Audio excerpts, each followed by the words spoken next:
Ça y est, on y est, la fameuse douloureuse de la déclaration fiscale annuelle. Alors déjà, on l'a échappé belle cette année, parce qu'on a failli avoir 3% de plus d'imposition lors de la loi sur le budget 2025. Et oui, la flat tax aurait augmenté de 30% à 33% dans la loi du budget 2025, mais t'inquiète, ce n'est que partie remise, on le sait très bien avec les impôts, ça arrivera tôt ou tard. Bref, ça veut pas dire qu'on n'a rien à faire non plus, et tu vas voir, c'est toujours aussi laborieux de déclarer ses impôts dans l'univers des crypto-monnaies, et ça veut pas dire non plus qu'on va devoir payer le prix fort, parce que tu le verras, potentiellement, tu n'auras rien à payer. Ça dépendra de ta situation. Ce qui est sûr, par contre, c'est qu'il y a des choses à déclarer. Et si tu ne déclares pas ces choses-là, les amendes peuvent grimper très vite. Et ça peut vite faire très mal, tu le verras, si tu as plusieurs comptes. Avant qu'on commence, moi c'est le Captain, j'investis dans la crypto-monnaie depuis plusieurs années et j'anime cette chaîne depuis 2020. On y parle crypto-monnaie et investissement. Si ce sont des sujets qui t'intéressent, n'hésite surtout pas à t'abonner, cliquer sur la cloche, mettre un petit pouce bleu, ça aidera l'algorithme à remonter mes vidéos sur YouTube. Comme tous les ans, on fait un point sur la fiscalité crypto,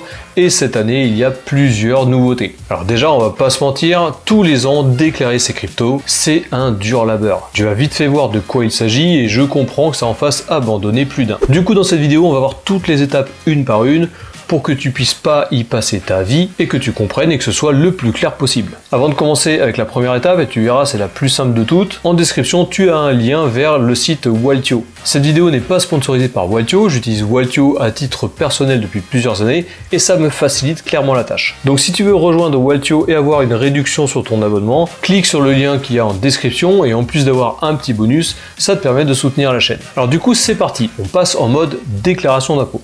Et oui, parce qu'en France, on est sur un système déclaratif. Tu es obligé de déclarer ta situation fiscale et ça chaque année. Personne ne va faire cette déclaration pour toi. Tu peux avoir de l'aide extérieure, par exemple de la part de Waltio pour tout ce qui est crypto-monnaie ou de la part d'un expert comptable si jamais ta déclaration est compliquée. Mais dans tous les cas, tu es obligé de tout déclarer toi-même. Dans cette vidéo, on va faire le tour de plusieurs étapes et tu pourras les retrouver dans le chapitrage de la vidéo. On va voir ce que tu vas devoir payer si tu es imposable, on va parler des nouveautés pour cette année, et on va aussi parler des risques que tu encours si jamais tu ne déclares pas correctement. Donc tout d'abord on va parler des dates clés. Depuis jeudi dernier, la campagne officielle de déclaration des impôts est ouverte. Selon où tu vis en France et la manière que tu utilises pour déclarer tes impôts, les dates sont différentes. La déclaration papier, tu dois l'expédier avant le mardi 20 mai 2025. Et ça c'est pour tout le monde. Pour ce qui est de la déclaration en ligne, tu dois la faire avant le jeudi 22 mai pour les départements commençant de 1 à 19, le mercredi 28 mai pour les départements allant de 20 jusqu'à 54, et le jeudi 5 juin pour les départements de 55 à 95. Bien sûr, dans cette troisième catégorie, on inclut également les dom-tom. Du coup, la première chose que tu dois déclarer, c'est les comptes à l'étranger. Dans cette rubrique, on va parler du formulaire 3916 bis. Et on va t'expliquer comment tu peux le remplir. Donc l'État français veut savoir où est-ce que tu détiens tes crypto-monnaies. Et comme la majorité des plateformes de crypto-monnaies sont hors France, comme BitGet, comme Bybit par exemple, dans ce cas-là, ces plateformes n'envoient pas automatiquement d'informations au fisc français. Donc c'est à toi de déclarer que tu possèdes un compte à l'étranger. Donc en gros, tu vas dire au fisc français, je détiens un compte BitGet que j'ai ouvert à telle date, il est actuellement actif et c'est moi qui en suis le titulaire. C'est une simple déclaration d'existence de compte, mais par contre, il faut le faire tous les ans, tant que ton compte il est actif. Donc si tu utilises une plateforme de crypto-monnaie centralisée qui existe à l'étranger, type BitGet, Bybit, etc., tu dois le déclarer sur le formulaire 3916 bis. Tu n'es pas obligé de déclarer les comptes qui sont PSAN, les plateformes qui sont déclarées étant prestataires de services sur les actifs numériques. Ces plateformes déclarées PSAN sont directement enregistrées dans le gouvernement français et les comptes que tu possèdes sur ces plateformes sont déjà connus. Donc tu dois déclarer tes comptes qui sont uniquement ouverts à l'étranger. Là on fait la déclaration 2025, donc tu vas déclarer pour 2024.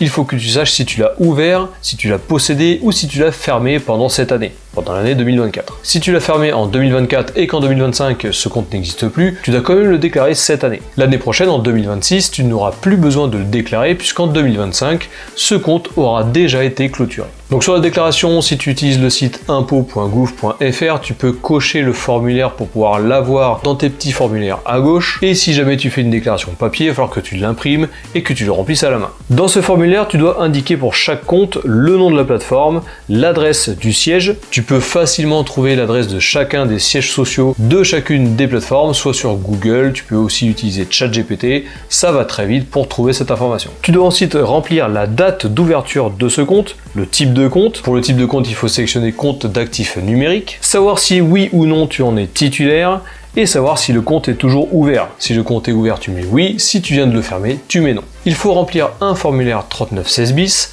par plateforme que tu possèdes. Si tu possèdes un compte BitGet et que tu possèdes un compte Bybit, il va falloir remplir 2 formulaires. Alors attention, la sanction est lourde, même si tu n'es pas en gain, même si tu n'utilises pas ce portefeuille et que tu as 0 € de crypto-monnaie dessus, si tu ne le déclares pas, tu encours une amende de 750 €.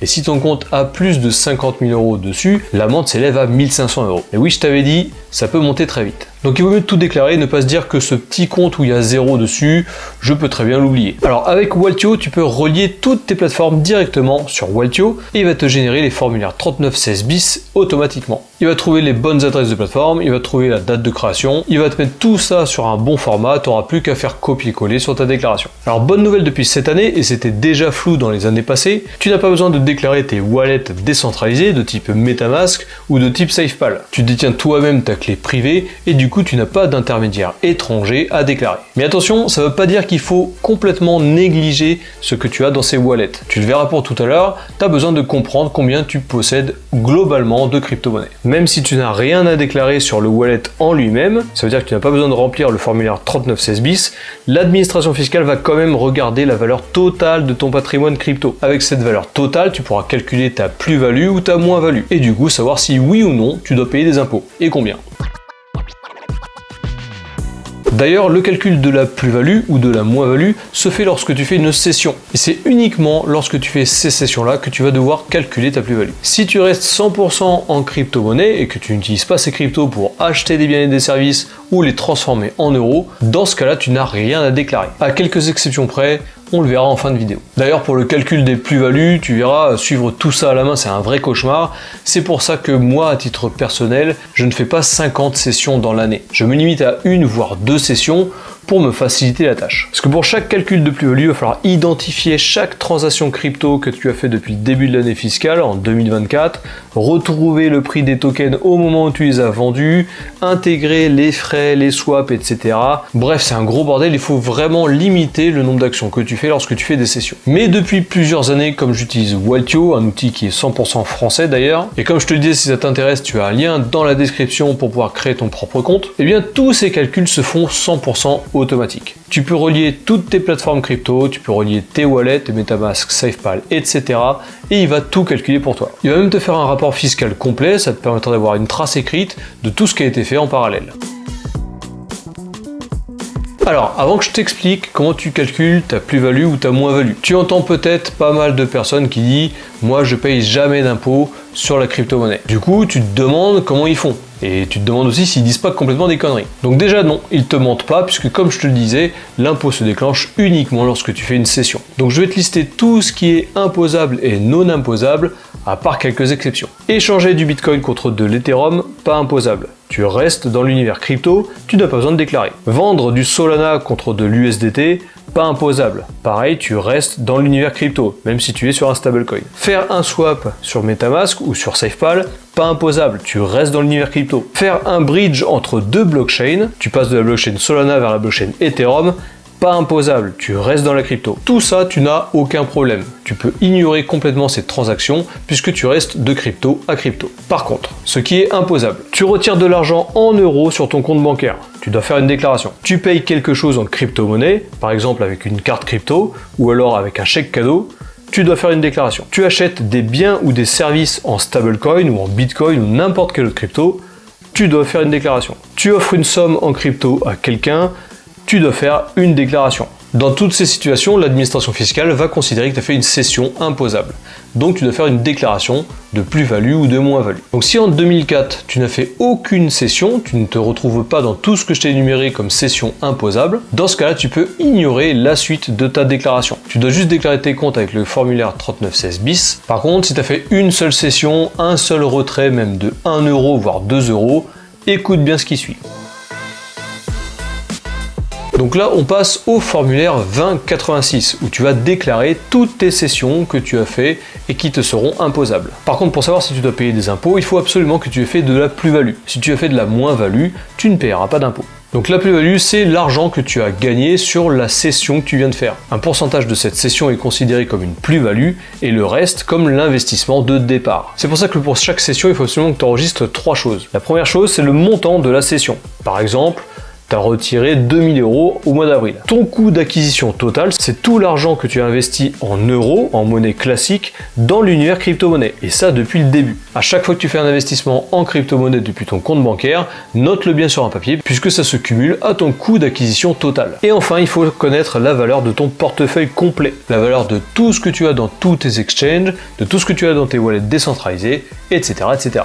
Ton patrimoine global. C'est ce troisième chiffre-là qui est assez compliqué à connaître, surtout quand tu as fait ta cession il y a quelques mois. Lorsque au mois d'avril 2024, tu as fait ta cession de 2000 euros, à combien était estimé ton portefeuille global? C'est très compliqué de le savoir. Une fois que tu as ces 3 infos-là, tu peux calculer ta plus-value ou ta moins-value pour chacune de tes cessions. À chaque fois que tu fais une cession, tu vas déclarer le pourcentage de plus-value sur ta fiche d'imposition et le reste, tu dois l'enlever de ton coût total d'acquisition pour que tu puisses déclarer après tes prochaines cessions. Donc tu vois que le calcul n'est pas très simple, mais par contre, si tu utilises Waltio, ce calcul sera fait automatiquement. Waltio va regarder toutes les transactions que tu as faites et il va identifier quelles sont les cessions imposables. Il va calculer ta plus-value ou ta moins-value pour chacune des cessions et il va te faire un bilan pour l'année complète. Lui, il va juste te dire tu as 2325 euros à déclarer pour 2024 ou tu as moins 750 euros si c'est une moins-value à déclarer pour 2024. D'ailleurs, dans le cas de moins-value, tu n'as rien à mettre dans le formulaire 2086,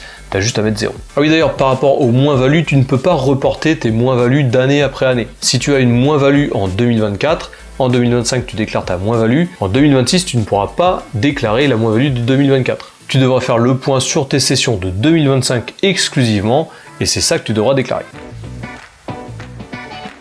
Alors maintenant, comment tu peux te déclarer? Tu as 2 options pour pouvoir déclarer tes impôts sur les crypto-monnaies. La première, c'est la flat tax. Tu commences à la connaître, tu calcules ta plus-value et tu devras payer 30% de cette plus-value en impôts. Tu as fait une cession avec une plus-value de 1000 euros, tu auras 300 euros à payer aux impôts. Mais tu peux également déclarer cette cession sur le barème progressif. En gros, tu peux demander à être imposé comme n'importe quel autre revenu que tu as touché pendant cette année. Si en 2024, tu es sur une tranche d'imposition qui est en dessous de 30%, ça vaut le coup de prendre le barème progressif pour toutes tes déclarations de plus-value, puisque tu resteras à un taux d'imposition à 11%. Par contre, si ça te fait passer d'une tranche de 11% à la tranche de 30%, fais bien attention parce que tu paieras 30% d'impôt sur tous tes revenus, même ceux de ton salaire, etc. etc. Et d'ailleurs, Waltio va également te dire quelle est la meilleure méthode, la plus intéressante pour toi. Petit point rapide, si tu as une plus-value de 305 euros ou moins, tu ne seras pas imposable. Pour l'année complète, tu es exonéré d'impôt si tu as uniquement 305 euros de plus-value.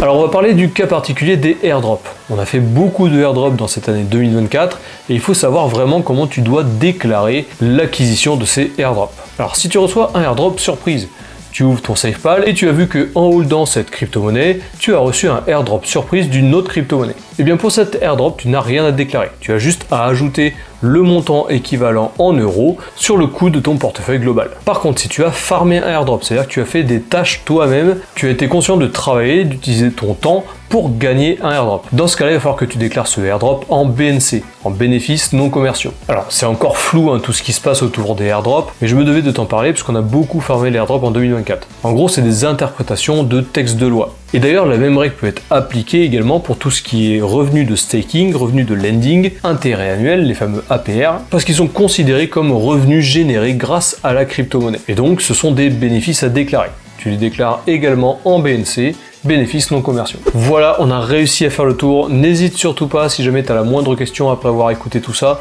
tu la mets dans les commentaires et je me ferai une joie d'y répondre. Cette vidéo est terminée, j'espère qu'elle t'a plu. Toujours pareil, si c'est le cas, n'hésite pas à t'abonner, cliquer sur la cloche, mettre un petit pouce bleu. Moi, ça m'aide grandement à créer du contenu additionnel sur la chaîne. Donc si cette vidéo t'a aidé, prends 3 secondes pour cliquer sur ces 3 petits icônes. Tu peux aussi rejoindre mon canal Telegram, je te mets dans la description de cette vidéo. Tu peux rejoindre directement le canal. Potentiellement, tu y trouveras aussi quelques réponses aux questions que tu auras sur la fiscalité. C'était le Captain, on se retrouve bientôt dans une prochaine vidéo. D'ici là, porte-toi bien, fais attention à tes wallets, à tes économies, à tes crypto-monnaies. Et je te dis à la prochaine.